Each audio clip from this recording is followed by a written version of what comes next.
Afternoon, everyone. Well, thanks to the organizers for letting me speak here. So, I'm going to talk a bit about our work in Durham, probing topological edge states in synthetic dimensions with ultracold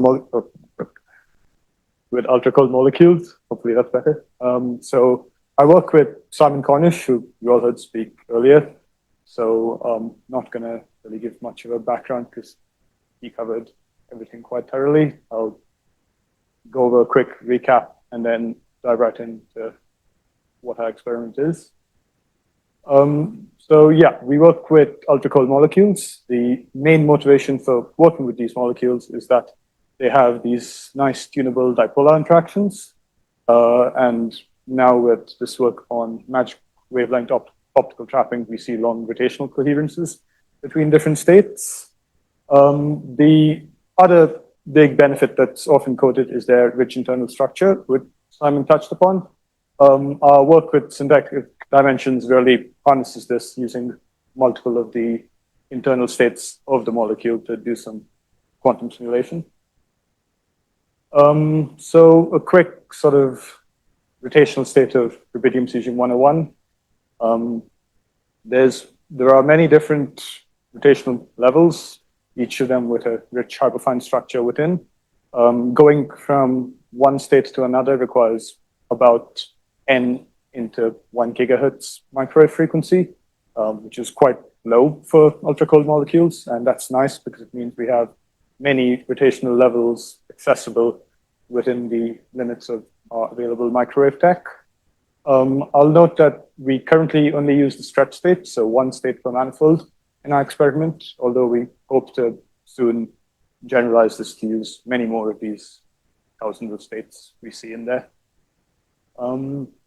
So I work on the quantum gas microscope for molecules that Simon talked about, where, like he mentioned, we start with molecules in a light sheet trap before loading them into a lattice where we dissociate the molecules, and then we can image the single atoms. I only had 3 years of looking at images like this. I could go on to the really, really nice Cypress old images. Simon had 14 years or something. So it is nice going to the lab every day and seeing images like this. So we don't really, so in the rest of the work I'm going to talk about, we don't really use the lattice physics or the real space lattice. We just use this as a very, very precise imaging tool to make our life easy. So yeah, now onto, I guess, the main event. So synthetic dimensions. Some of you may have heard of them, but for those of you who haven't, the basic idea behind synthetic dimensions is that you can encode spatial information within the internal structure of some quantum system. So in our case, we use different rotational energy levels as analogs of synthetic lattice sites. So we can couple different rotational levels with microwaves, and basically the Rabi frequency of this coupling is analogous to a lattice tunneling rate. And if we detune this microwave, that becomes equal to a sort of on-site energy of kind of tilting the lattice. So the idea isn't new. It's previously been seen in a bunch of other systems, but molecules are a very interesting platform for this. But first of all, why are synthetic dimensions cool in general, maybe? So the first, so they are a very powerful tool for quantum simulation. Maybe the most obvious reason is you have exquisite control over all the lattice couplings, and you can engineer basically any coupling you want in any geometry you want. So people have used this to simulate higher than 3-dimensional systems even. So the paper here, I think they did the OD Hall effect. You can also introduce phases to your couplings, which adds in a synthetic gauge field, which isn't something you can really do when you're working with a real space lattice. Molecules are now particularly interesting for these. They have interactions and a lot of states to work with, but more importantly, all of these states have long radiative lifetimes, unlike say, Rydberg systems. Like lifetimes, I think, minutes or years or something like that. And we now have long coherence times between rotational state superpositions. So now, that everything that's good with him. Why has it been difficult to do it up till now? So first thing is that we've seen rapid decoherence from our trap light. So like Simon said, before we had the magic wavelength trap, the coherence times were quite low.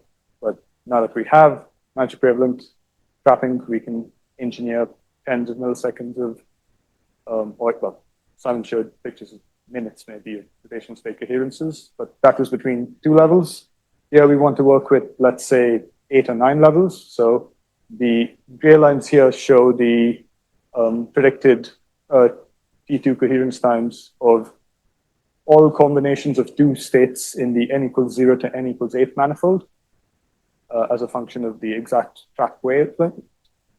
So we can then just set it to be at the optimum to engineer long coherences between all the states, which are tens of milliseconds by conservative estimates. And if we want to, with a specific experiment, have really good coherence times between 2 particular states, we can just shift the trap frequency a bit to achieve that. The other thing that was a bit difficult was to couple a bunch of states together. You need a bunch of microwave tones on at the same time. And for long times, if you want to probe your system very precisely. The 2 typical ways of doing this, you can use arbitrary waveform generators, or you can combine multiple single frequency sources using a combiner. AWGs have a limited memory, so you can't really do time varying Hamiltonians or things like that too easily. And if you combine outputs of multiple sources, it's good in theory, but it's not very scalable, and your equipment becomes susceptible to thermal drifts and so on. So we've sort of come up with a method where it's kind of similar to slow-K engineering or trotterization, if you've dealt with that, where we have one microwave source and we just pulse the different frequencies we want, one after the other in time. And the pulse times are all much, much shorter than any of the relevant Rabi couplings, and we can just realize the target Hamiltonian you want to apply onto the system as a time average.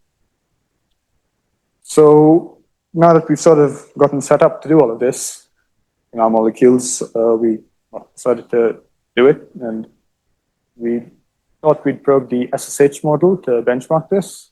So the quick overview, the SSH model is a kind of one of the more simple models that shows a topological phase transition.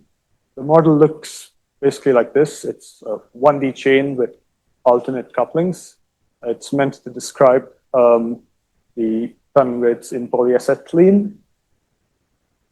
Now, like I said, it has a, topological phase transition, and that's when this J2 becomes greater than J1. So in the first case, when J1 is greater, your states couple kind of like this. So maybe a point to note is that there's always an even number of sites in your chain for the SSH.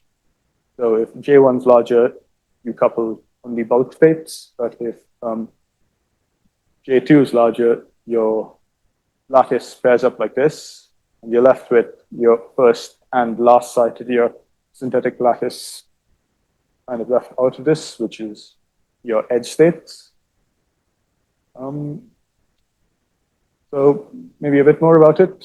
So in the trivial case where, so this should say J1, J1's a lot lower than J2. Basically, all of your eigenstates are delocalized across all of your lattice sites.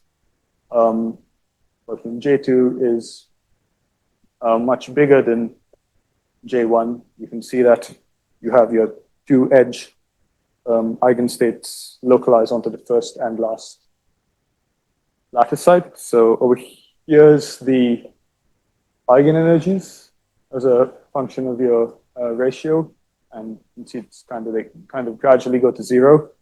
Which the reason it isn't sharp like you might expect from a topological phase transition is just the finite system size. If you build it up to n equals 100, you can see that that's a much sharper transition around 1, and the edge eigenenergies are basically degenerate 0. So to kind of probe this structure, we thought we'd do a spectroscopical probe.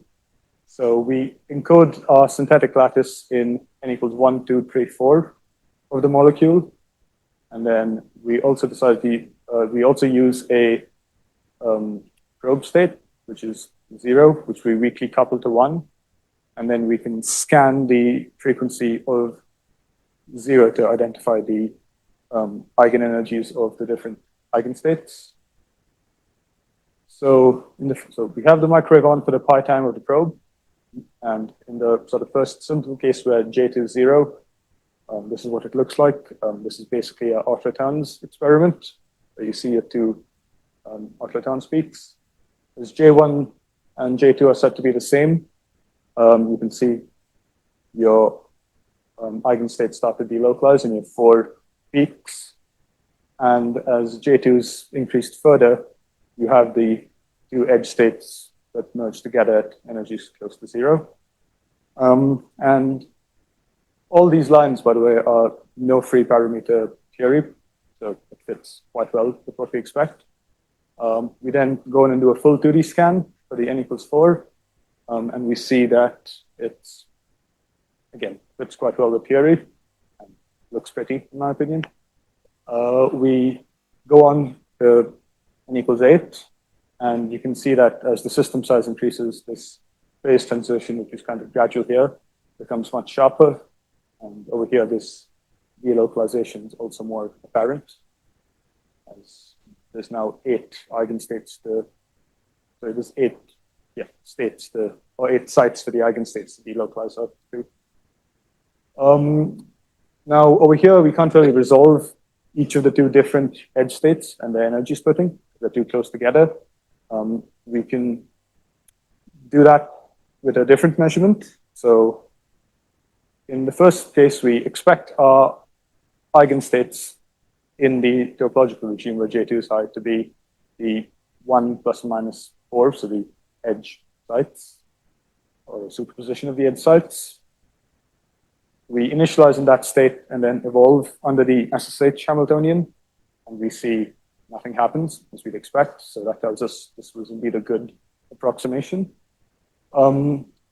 We then initialize in state 1, which we expect to be an equal superposition of the eigenstates, and then turn on this SSH Hamiltonian, and we see that the population oscillates now between state 1 and state 4, and the frequency of this oscillation gives us the energy splitting of the eigenstates, and we can measure it quite precisely with sub-Hertz levels because of our long coherence times. This is quite exciting as a proof of concept because it means we can use molecules to probe synthetic dimensions quite well and do things like adiabatic state preparation, where you need long coherence times to slowly tune your Hamiltonians. Another thing we've looked at is these edge states are expected to be topologically protected. So they are protected only against perturbations that break chiral symmetry. So we first perturb the Hamiltonian in a way that doesn't break chiral symmetry by increasing one of the lattice tunnelings. And we see that it's the same as before. It's 1 plus 4 is still a good approximation of the eigenstate. But if we change the tuning of one of the frequencies, which is equivalent to shifting a lattice site, we see that now, in this case, there's large oscillations, which tell us that it's not a good approximation of the eigenstate. And you can see again that this all agrees quite well with the theory. Last thing, or the last measurement I'll talk about is our measurement of the winding number. So it's quite nice in that you can measure something called the chiral displacement, where you consider your SSH Hamiltonian, or your SSH chain is made up of different unit cells. You can use the position operator, so 1 for the first unit cell, 2 multiplied by the chiral operator, so labels them as plus and minus 1. to get a chiral displacement. And you get this just by measuring the exact states of your system at a given time. And then you can go on to measure mean chiral displacement. So you average the measured chiral displacement over a long time. And that's basically, over a long time, is predicted to be equivalent to your winding number of the system, which is a nice fundamental property of what you're looking at. And we expect this to change, so to be 0 in the trivial and 1 in the topological case. And then we do these measurements, measuring the population of each state on the evolution of the SSH, and see that in the topological regime, it kind of oscillates about 0.8-ish as we expect, and in the trivial regime, it oscillates around 0. So here's kind of a moving average over extended periods of time. And you see that this converges to different values in either case. And we can extract values close to the winding number. Again, these lines are no free parameter theory fits, so it all looks quite good. Our future plans, so just finish with this, where on the microscope, I think we're now trying to look at site-resolved bipolar interactions and physics of interacting molecules in the lattice, like Simon talked about, and even some attenuancy and things like that. On the synthetic dimensions bit, we'd like to explore more complicated geometries like loops and also time-varying Hamiltonians. Particularly interested in this adiabatic state prep. And once we've sort of got this done and developed our system a bit more, we should be ready to look at interacting quantum many-body systems. So a nice paper here has predicted the appearance of quantum strings on membranes when you have interactions and synthetic dimensions. Well, yeah, I think that's it. So thanks everyone in the lab and collaborators. Any questions? Questions?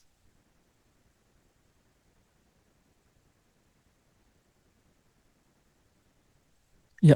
So, I mean, do you think it's possible to realize something like a churn insulator using this, like maybe with a chain of? Sorry. Like, is it possible to realize something like a churn 2D topological insulator, like a churn insulator, using this synthetic? I'm afraid I don't know the exact geometry, so I can't comment, but I feel like I'm not sure if someone's done it already or written a proposal to do. I don't know, because like you have this, I mean, if you just take a chain of such atoms, right? I mean, each of them already has a dimension in this direction. So, I mean, you could,